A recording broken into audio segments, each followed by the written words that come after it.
Sziasztok! Tudom, nem vagyok már itt, de szeretnék még valamit megosztani veletek. 2018. július 13-án eljött az én utolsó napom, így nem volt elég időm mindent elmondani.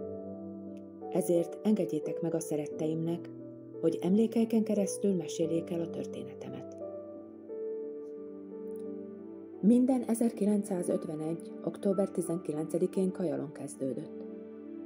Két rendkívüli embernek, Szatmár Ferencnek és Kis Erzsébetnek megszületett a második kislányuk, Erzsike. Szegénységben, mégis szeretetben és megértésben múltak az évek. A lányok tanultak, a szülők pedig keményen dolgoztak, építkeztek, kertészkedtek, állatokat neveltek. Mindenki kivette belőle a saját részét. Annuskával az általános iskola első tagozottját látogatták, mikor a hugi megszületett. Az élet lassan ment tovább. Barátságok, álmok, életcélok alakultak ki. Az egyik álom az ápolónői szakma volt. De ez akkoriban nem volt egyszerű, ezért a gimnáziumban folytatta tanulmányait. 1970-ben érettségizett Legalántán, később Léván tanult nevelőnőnek. Tanári pályafutását kisfalusi iskolákon kezdte. 3 évvel később Pereden kötött ki, először pionírcsoportvezetőként, majd nevelőnőként, és végül tanárként. Hosszú éveken át tanította a kiselsősöket. Megtanította őket írni, olvasni, számolni, szigorúan, de teljes odaadással és szeretettel, ahogy csak ő tudta. Pályafutása alatt számos volt diákkal való találkozás erősítette megküldetését, amelyet a tanításban fedezett fel. Imádta, szerette a tanítványait, azt, ahogy tanultak, ahogy segíteni tudta őket, hogy a dolgok gördülékenyen menjenek. Nagyszerű tanár volt. Életét azonban nem csak az oktatásnak és a diákoknak szentelte. Itt volt még a család, nővérek, szülők és a keresztfia Peti. Miután férjhez ment, megkapta az Istentől a legszebb ajándékot is. Az első lánya, Anitka, élete hirtelen teljesen más értelmet kapott. Új értelmet. Házasság, gyerek, otthonteremtés. Úgy gondoskodott róla, mintha csak ő létezett volna. Ani olyan baba volt, akit mindenki meg akart szeretgetni, legalább egy pillanatra. Köszönhetően a mély, gyönyörű, mosolygó szemeinek és a nagy hangjának.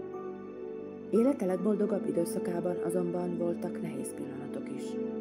1 éven belül mindkét szülőjét elveszítette. Ő viszont megállta a helyét. A 3 testvér, Annuska, Erzsike és Marika segítették egymást, és tovább léptek. Igyekeztek gondoskodni a családjaikról. Néhány évvel később egy másik gyermek is megérkezett, Judit.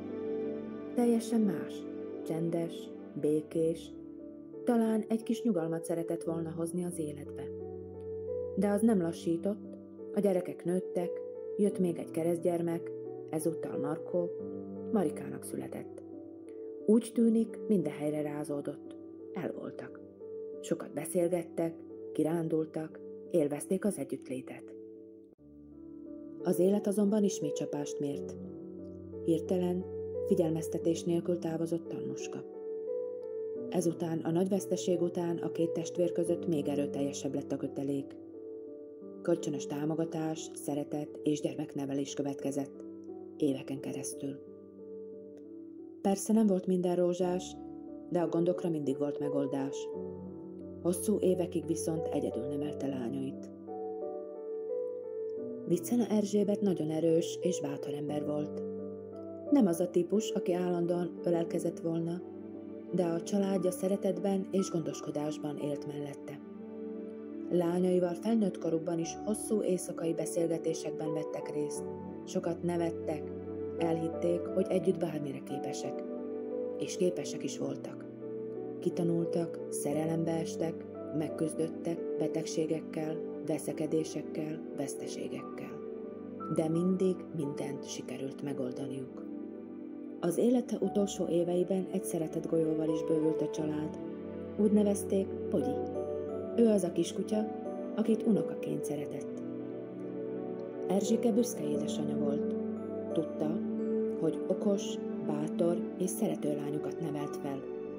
Pontosan azt az üzenetet adta át nekik, amely szerint élt, segített, óvott, tanított, mindig kiállt azok mellett, akiknek szükségük volt rá.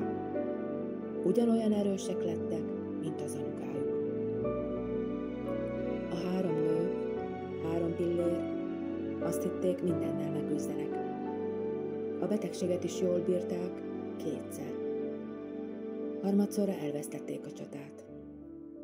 Volt, amit nem győzött, főleg a nyugdíjas korát nem tudta kiélvezni, pedig mennyire megérdemelte. Nem érte meg az unokákat, nem utazott, nem pihent szinte soha, nem kapta vissza, amit a világnak adott.